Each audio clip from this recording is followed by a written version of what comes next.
Okay, so welcome to Onenessvitality.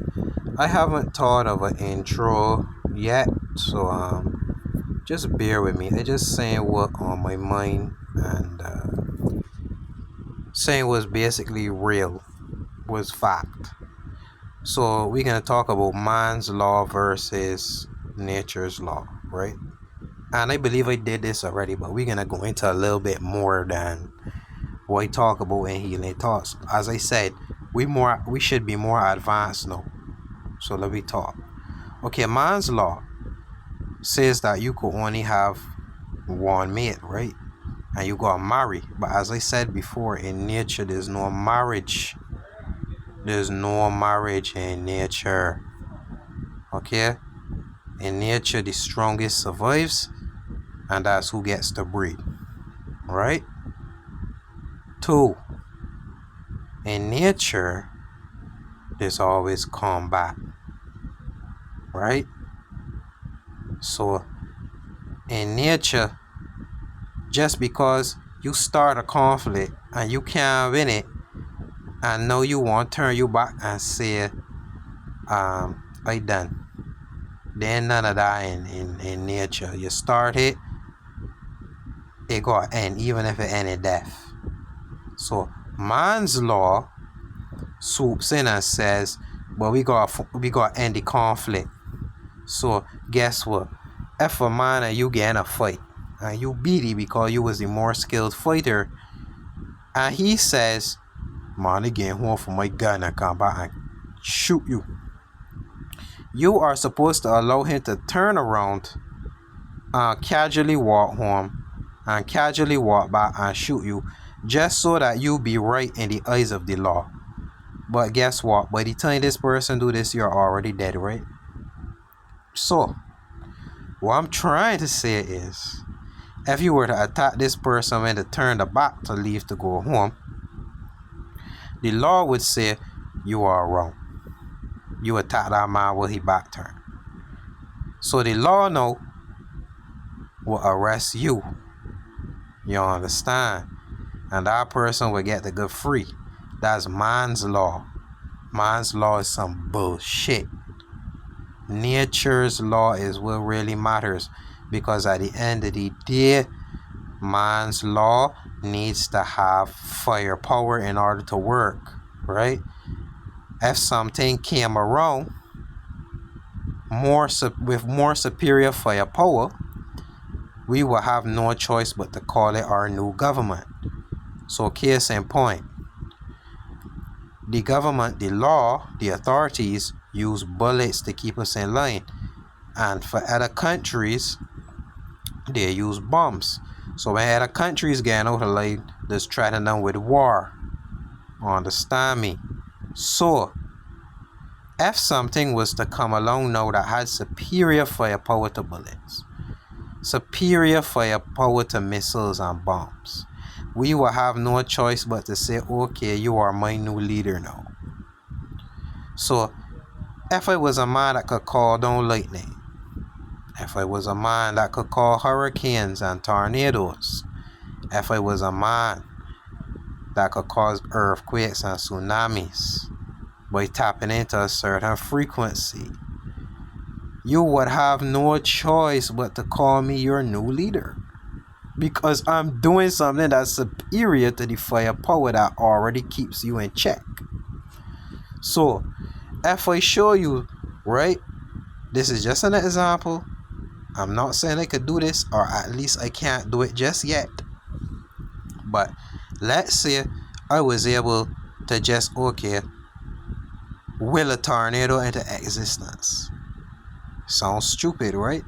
But think about how the game would change, right?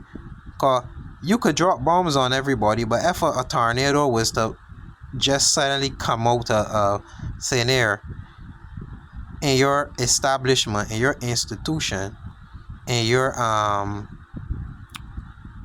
what do you call them places where there's, they call it a fort, they call it a what do they call it, right? But you know what I mean, the place where them is got all the soldiers and all them, If a tornado was to just come bam and hit everything, destroy all the buildings, kill all the people from top rank to bottom rank, what your bombs gonna do? What your guns gonna do? Right? If you're the place where you got all of you nuclear bombs had an earthquake, or the earth just decide to collapse and drop in,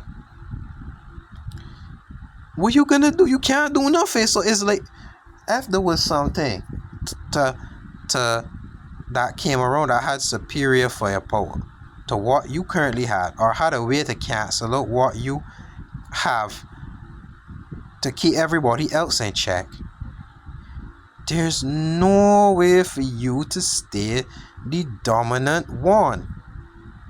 You will have no choice but to elect that as your new leader. Whether that's me, whether that's aliens, whether that's the people that live under the earth, whether that's people from the moon, whether that's entities that trying to will themselves into we material world and materialize, manifest themselves. You don't know, right?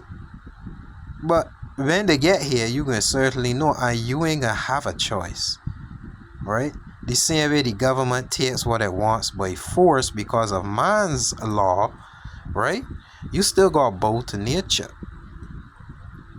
So understand, the government didn't play fair. The government is selling to you the bare essentials, the water, the land, right? If the government could sell you here, it would do that. That's what we're talking about. You want to tax everybody, right? You want to tax everybody. So why the people who hold the strings together, or the entities that hold the strings of the universe together, why they don't tax you too? The government only got to be in its position because of its superior firepower to everyone else. That's it. The government see a land they like, is no we land. All indigenous people on this land, we slaughter out and we call it our land now. No, you want to sell that land to people in parts. No, you want people to pay taxes now just to live on the land, just for happen to be born on that land. You see now, the government is evil. The government was always evil. I don't know why people think them can change the government and how things are done just simply by voting. I have never voted in my whole life, and I never will. I don't care to do it. I know what it is for. I know what it represents, and I know that I will never do it because it's a pointless something to do anyway. Right? So you see, this system, this government system, was always meant to be evil, and government is always controlled. That's why there's secret societies and stuff that keep these governments in check. And all the world is ruled by one government, by the way. All of them is ruled by one sector. All of them got to play to the same beat. They can't do nothing off beat because them is answer to a higher power, right? Now when I say a higher power, I still mean man, right? But I don't mean it at a worldly entity, but a higher power in terms of rank. And they cannot disobey. So I say all this to say they're not following the laws of nature. They're following what we call man's law, and they are not good. They are going against the laws of nature, literally, by telling you to do certain things and arranging for certain things to happen. No, you could say it's all done to keep the peace, but we know better. This universe is run on chaos energy, misery, right? Frustration, anger, aggression, excessive sexuality, right? And they use this to control us, right? And keep us in place. So slavery now is a mental thing, whereas they took off the chains, but the chains still on your brain. right? And people, you want help. People seriously need help, and people just ask themselves, why me? But they don't look at the next door neighbor that's struggling, that light get turned off, water get turned off, and try to help them. But them will be struggling, and then we'll find a rough point in life and say, why me? But not ask the universe, what karma have I ensued? You know what I mean? Karma, right? We could call it by any name, cause and effect, whatever, if you want to be scientific. But the truth remains that man's law is not lining up with nature's law, and it is going to cause more chaos in the universe.